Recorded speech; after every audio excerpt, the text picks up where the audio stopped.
Opiniões fortes. O elenco semanal.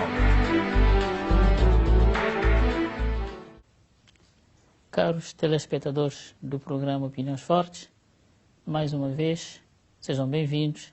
Como sempre, nós estamos aqui todas as quartas-feiras para partilharmos e refletirmos sobre os acontecimentos que ditaram a semana finda e que também estaremos perspectivando as próximas semanas. Relativamente a esta última semana, destacamos aqui as eleições diretas no PAICV. Como já era o nosso conhecimento, tratou-se de uma eleição com apenas uma única candidata. Tudo indica que realmente os militantes que foram às urnas sufragaram a candidata única, a doutora Janira Almada, que vê assim legitimado o seu poder, apesar dos resultados eleitorais não terem sido favoráveis nas últimas eleições. Pelos vistos, os militantes continuam a acreditar que é com Janira Almada que o PAICV deverá se reerguer, deverá preparar-se para os próximos embates.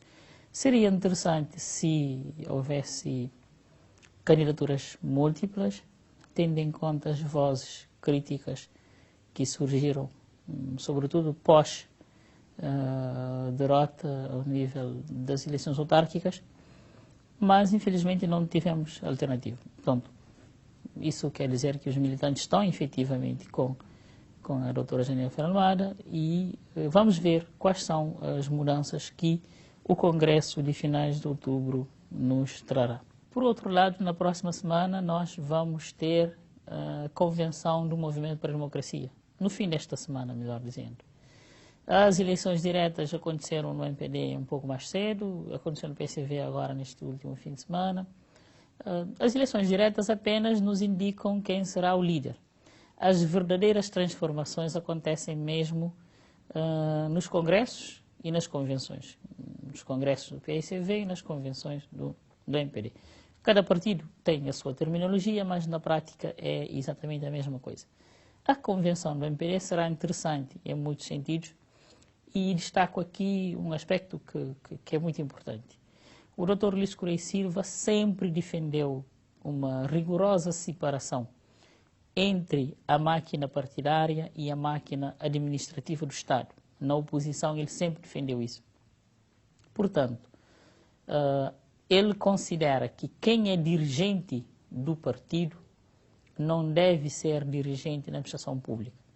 Cargos, por exemplo, como delegados dos Ministérios da Educação, da Saúde, da Agricultura, diretores gerais, essas funções devem ser ocupadas por indivíduos que não ocupam cargos diretivos nos partidos.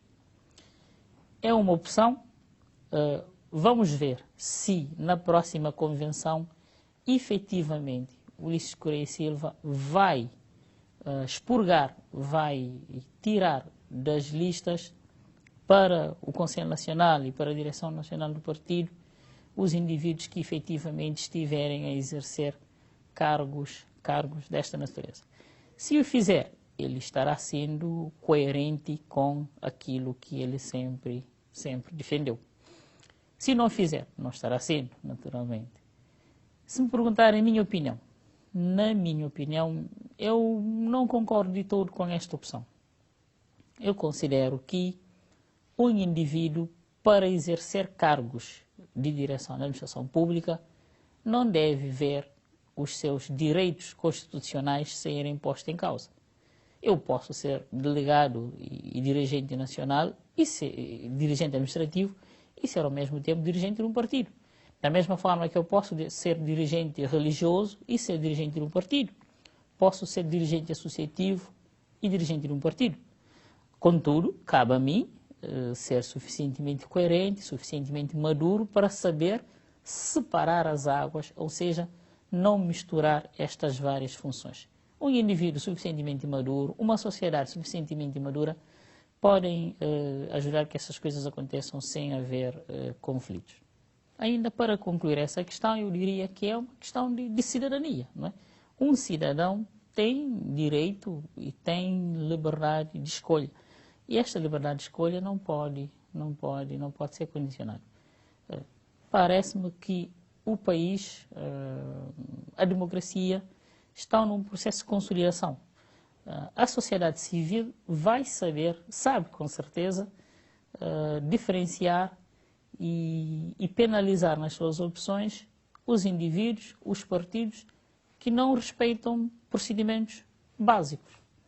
Mas isto serve também de elo à próxima questão que eu queria trazer aqui para a discussão, que é, de certa forma, o pronunciamento público do Sr. Embaixador de Cabo Verde nos Estados Unidos, em Washington, relativamente ao último acordo assinado entre o governo de Cabo Verde e os Estados Unidos relativamente à questão das deportações.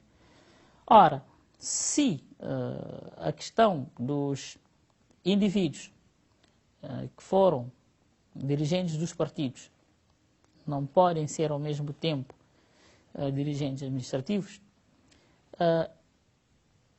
este acontecimento relativamente à assinatura de um acordo entre o governo de Cabo Verde e o governo dos Estados Unidos, a forma como foi pronunciada e anunciada pelo embaixador de Cabo Verde nos Estados Unidos, deixa-nos uma questão óbvia em cima da mesa, que é o seguinte: realmente é um risco, é um grande risco a nomeação de embaixadores políticos, porque a forma como essa questão foi trazida para a praça pública pelo senhor embaixador de Cabo Verde nos Estados Unidos dá a entender que houve desleixo e houve negligência por parte do governo anterior e que Cabo Verde estava num processo de incumprimento.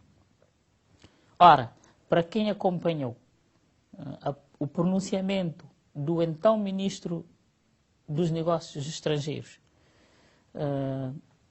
do último governo do PICV, ele veio esclarecer que este processo estava num ritmo de andamento normal e que, portanto, a assinatura desse acordo se tratou de um processo normal que vinha sendo negociado e que os vários governos foram dando as suas contribuições e que, portanto, nada de normal estava acontecendo. Portanto, há aqui claramente um aspecto a notar nessa questão, que é os efeitos colaterais das escolhas dos embaixadores. Eu tenho, por mim, a minha convicção que se tivéssemos perante um embaixador de carreira, essa questão teria sido tratada com muito mais cautela, não teria sido uma questão tratada na praça pública, nos meios de comunicação social, mas sim naquilo que é a relação normal entre os Estados, entre os governos, sem grandes alaridos e sem a busca de protagonismos estéreis, como foi este caso. Bom, concluímos assim mais uma edição do programa Opiniões Fortes. Contem conosco todas as quartas-feiras aqui na TIVER para debatermos as grandes questões da nação. Uma boa semana a todos. Opiniões Fortes.